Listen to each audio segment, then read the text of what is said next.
Wszystkie poszerzone techniki grania pizzicato. Od kilku stuleci używamy klasycznej nomenklatury dotyczącej pizzicato, a od wieku pizzicato bartokowskiego.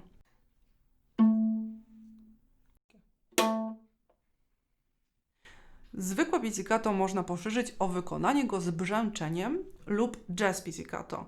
Z obydwoma zapisami spotkałam się w formie słownej w języku angielskim, która została zapisana nad oznaczeniem pizzicato. I było to bass pizzicato i jazz pizzicato.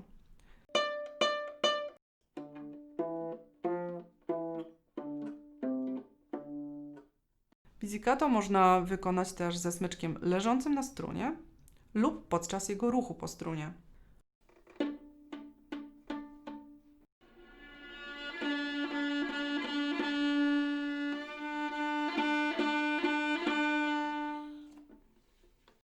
Można też stłumić struny, przez co pizzicato nie ma określonej wysokości.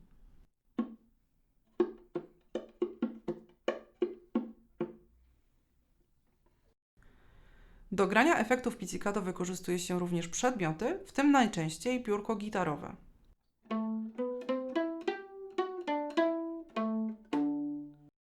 Oraz istnieje szeroka gama wykorzystania części paliczków palca do wykonania odpowiedniego efektu pizzicato. Jak na przykład pizzicato paznokciem oraz skrobanie struny.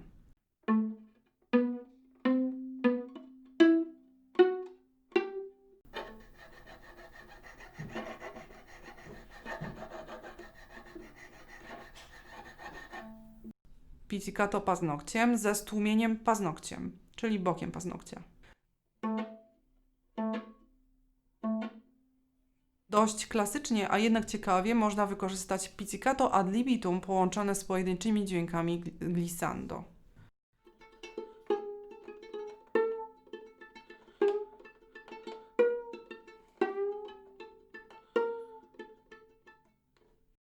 Nie możemy też zapomnieć o roli wybrzmienia pizzicato lub celowym stłumieniu.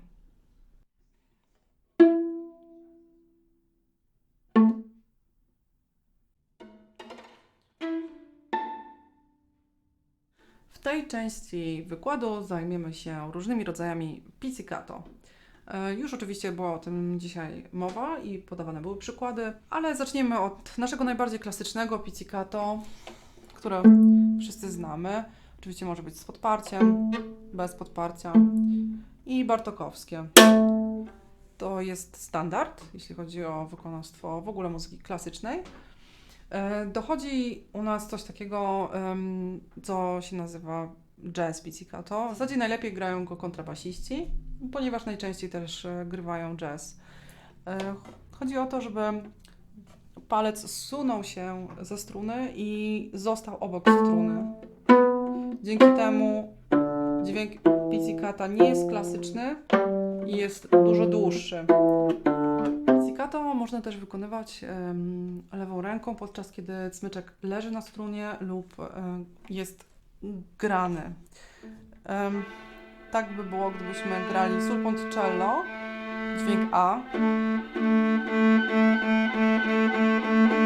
Tak by było, gdyby smyczek po prostu leżał. Wtedy byłaby specyficznie stłumiona struna. W muzyce nowej bardzo często do pizzicata używa się piórka gitarowego, czyli plektrum. Można oczywiście nim grać w każdym miejscu struny.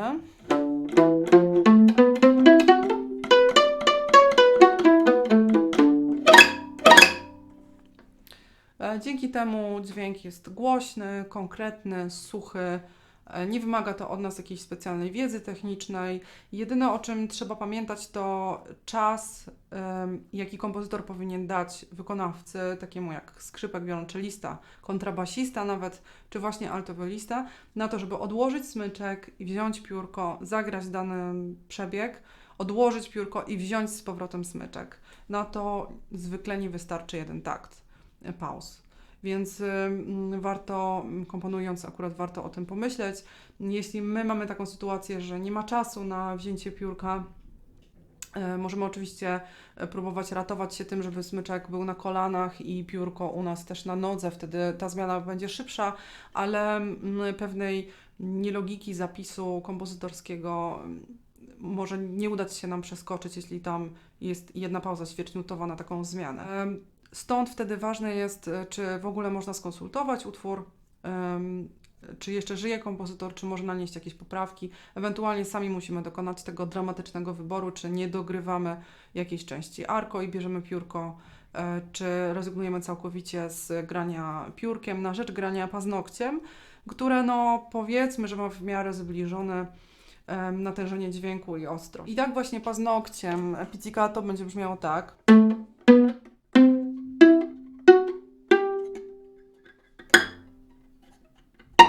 Możemy też skrobać strunę, co jest jak najbardziej nową techniką.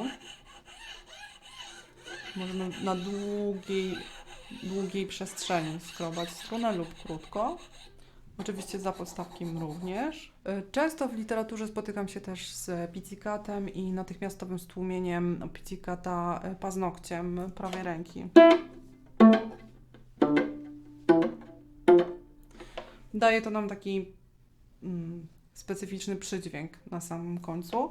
Jeśli chodzi o technikę, jest ona najłatwiejsza, jeśli faktycznie podeprzemy się kciukiem, tutaj o strunnicę.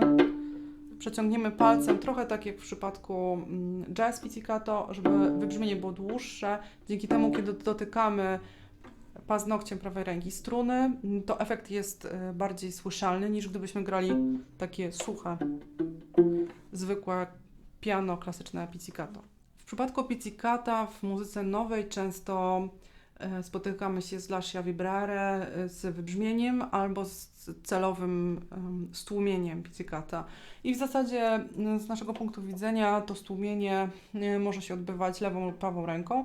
Jeśli chodzi o pozostawienie wybrzmienia, to najzwyczajniej w świecie gramy normalne, klasyczne pizzicato.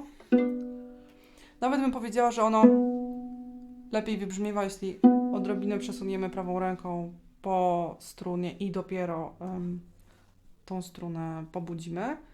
Natomiast jeśli chodzi o stłumienie, możemy to zrobić prawą ręką lub lewą. I tutaj jest pełna dowolność. Ja osobiście wolę lewą ręką tłumić, bo wtedy też nie dotykam prawą ręką miejsca, gdzie jest kalafonia. Dzięki temu nie słychać oderwania ręki od strun. Na przykład na nagraniu jest to bardzo uciążliwe, a po stłumieniu lewą ręką mogę delikatnie ściągnąć rękę ze strun i wtedy nie słychać tego ściągnięcia ze strun lewej ręki. Jeśli podobał Ci się mój vlog, zapraszam do subskrypcji mojego kanału YouTube, polubienia mojego fanpage'a na Facebooku oraz Instagramie i odwiedzenia mojej strony internetowej.